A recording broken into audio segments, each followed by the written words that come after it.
This is homework help for Unit 4, Worksheet 4. And I'm going to start with letter E. So the first thing I want to do is I want to find my lowest common denominator. So to find my lowest common denominator, I take a look at my first fraction, and it has x plus 2 as its denominator, and it can't be factored, and then 2 in my second fraction. So my lowest common denominator is x plus 2 and 2. So I'm going to take that and multiply it to both sides of the equation, and I can do that and it will keep it balanced. So I have x squared minus 3 over x plus 2, which is my original equation, and then I want to multiply that by my lowest common denominator. And then equal, and so my other fraction, which is x minus 3 over 2, and I want to multiply that by my lowest common denominator. So in pencil here I have my original equation, and then I multiply both sides of the equation by the same thing to keep it balanced, which is 2 and x plus 2. And then I look to see what would reduce, and I should always be able to clear my fractions because that's my goal, right? When I'm solving means we clear our fractions and we get a number answer. So here x plus 2 cancels. And so I'm left with x squared minus 3 times 2, and I want to make sure I distribute that to both of these terms. So I need to multiply the 2 to the x squared, and then 2 to the negative 3. And then on this side, the 2's cancel, and then I want to distribute x minus 3 times x plus 2. So I need to distribute the x to both the x and the 2. So x times x is x squared, and x times 2 is 2x. And then I want to multiply the negative 3 to both of the terms over here. So negative 3 times x is negative 3x, and negative 3 times 2 is negative 6. And then when I get here, I want to see, is there anything on this side of the equals that's the same as over here?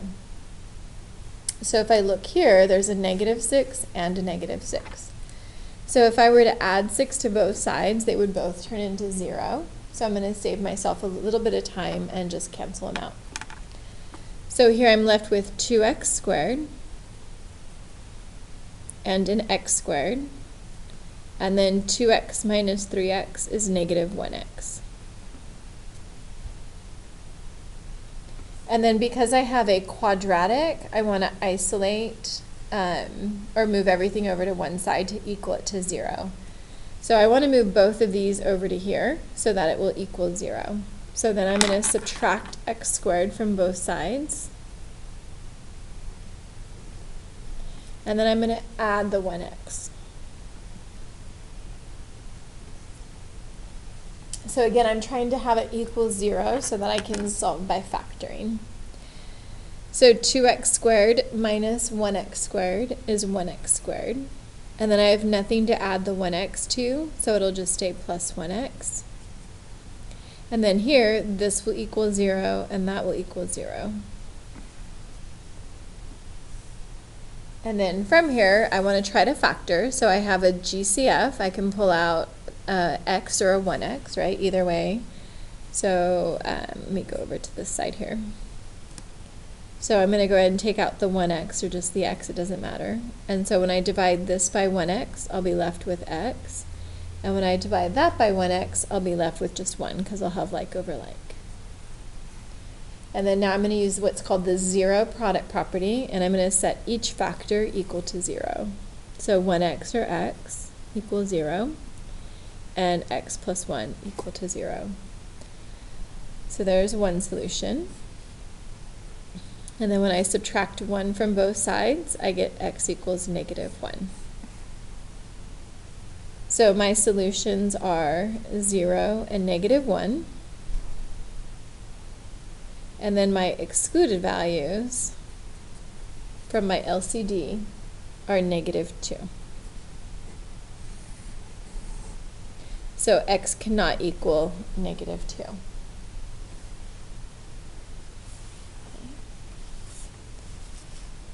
And then let's take a look at question H.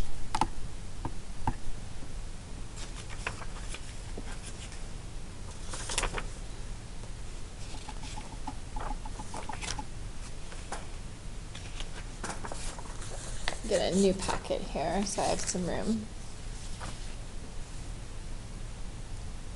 Okay, so for letter H, I see that I have a squared term here, so I want to factor that before I try to find my LCD. So I can take an x out of both of those, and when I do, I get x minus 3. So x squared minus 3x factors to that with the GCF. So this will be my new denominator. So then when I go to find my lowest common denominator, I'm going to start with my first fraction. So x minus 3 has to be part of my common denominator, and so does x. And then when I go to my last fraction, I already have an x, and I already have an x minus 3, so I don't need to write them again. So my LCD is x minus 3 and x, and so I'm going to rewrite my equation multiplying both sides of the equals by x and x minus 3. And I can do that because I'm keeping the equation balanced. So I have my original fraction, and then I want to multiply that by x and x minus 3. Okay, minus 6 over x, and then I want to multiply that by my LCD. And then my last fraction, so I have 18 over x and x minus 3. And then I want to multiply that by my LCD, which is x and x minus 3. And my goal, remember, for solving is I always want to clear my fractions and get a number answer. So here, this denominator, x minus 3, cancels, and I'm left with 6 and x. Here, the x's cancel, and so I'm going to change this to plus negative, right? So when I'm subtracting, I want to make sure I distribute that negative, so I'm going to change that to a -6. So I have -6 times x, and then -6 times -3. And then over here, my x and x minus 3 cancel, leaving just 18.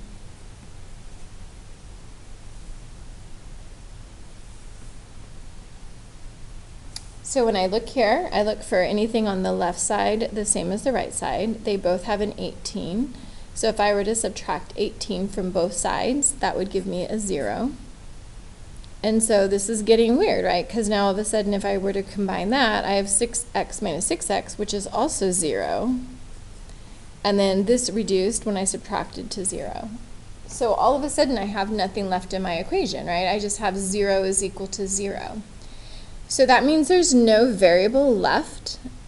So it did not have an impact on my original equation. And so 0 does equal 0 regardless of x. And so that means that there's infinitely many solutions for x. So x can be anything, right? Because when I get down to solving, all the x is canceled. And so because all the x is canceled, then there's infinitely many solutions. But just in particular, though, don't forget to do your excluded values, because x truly can't be anything, because remember, it's not allowed to equal 3, because that's an excluded value. I'm looking up at my lowest common denominator. And x cannot be 0. So when I set these to solve, x can't be 3, because then I would be dividing by 0.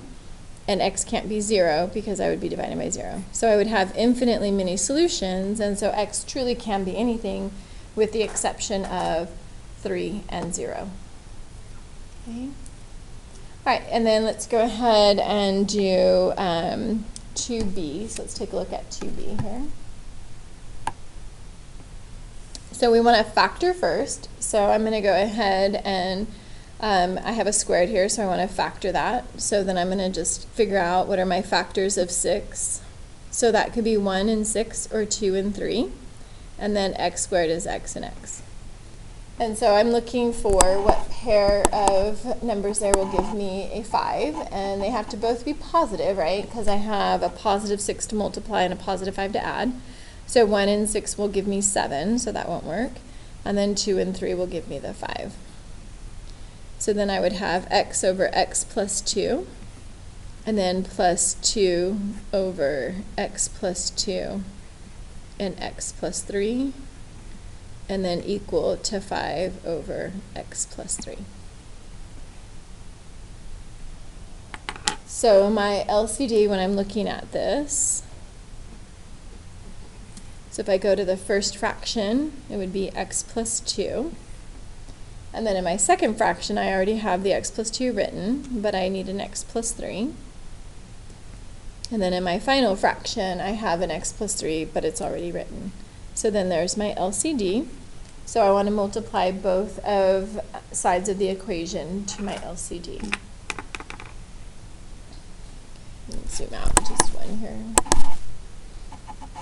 So I have the original, so x over x plus 2. And then I want to multiply that by x plus 2 and x plus 3.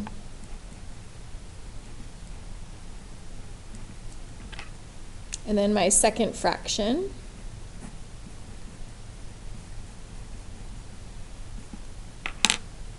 multiply by x plus 2 and x plus 3.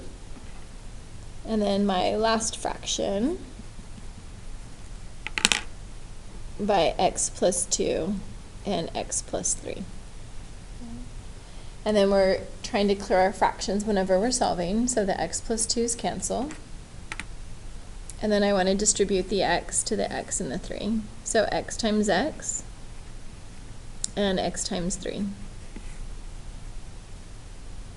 And then over here, both will cancel, leaving me only with a plus 2. And then on this one here, the x plus 3's cancel, leaving me with 5 times x and 5 times 2. So nothing will cancel because I don't have anything identical. So then I want to set this equal to 0 whenever I have a squared term. So I want to subtract the 5x from both sides and also the 10. So then I have x squared, and then 3 minus 5 is negative 2x, and 2 minus 10 is negative 8, and then this gives me 0.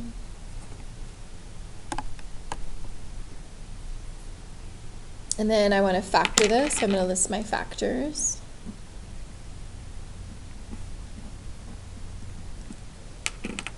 And so when I multiply, I have to get a negative 8 when I multiply, so that means one of these numbers has to be negative. And so if I look at my numbers, so if one of them is negative, I want to subtract to get 2. So 8 minus 1 is 7, that won't work. And then 4 minus 2 is 2, so there's my pair. And then if I want to get a negative 2x, that means my 4 should be negative. So I have x plus 2 and x minus 4 equal to 0. And so then when I solve, I would have x plus 2 equals 0, which is negative 2, and x minus 4 equal to 0, which is 4. So then when I write this, so for my answer here, so let me go over here, running out of room.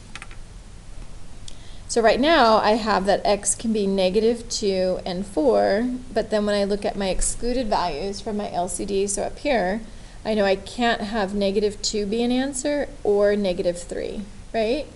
So these are my excluded values. So as far as what I have here, I know that from solving I got negative 2 and positive 4, but because negative 2 is an excluded value, this is not one of my solutions. So x is equal to 4 is the only thing x is allowed to be in order for that equation to be true. Okay. All right, and so that is the homework help for worksheet 4 on the front side. And then let's take a look at one on the back.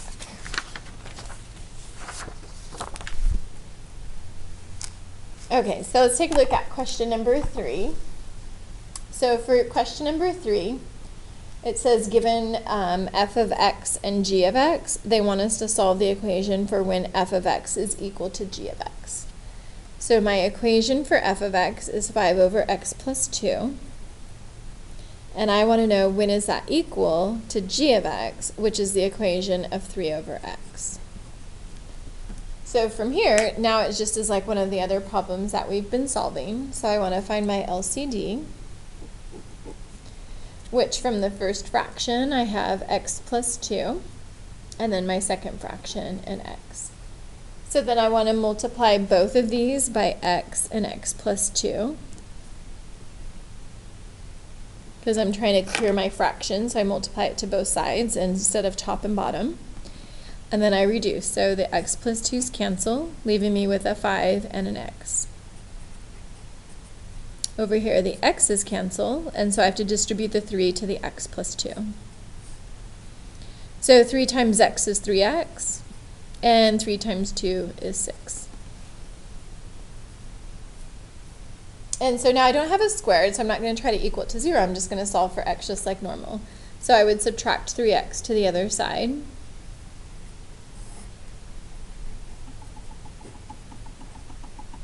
And then divide by 2. So x is equal to 3, and then for my excluded values, I have x cannot equal -2 and 0, and so I don't have to worry about any of those. And so I have x is equal to 3. Okay, and that's it for the homework help.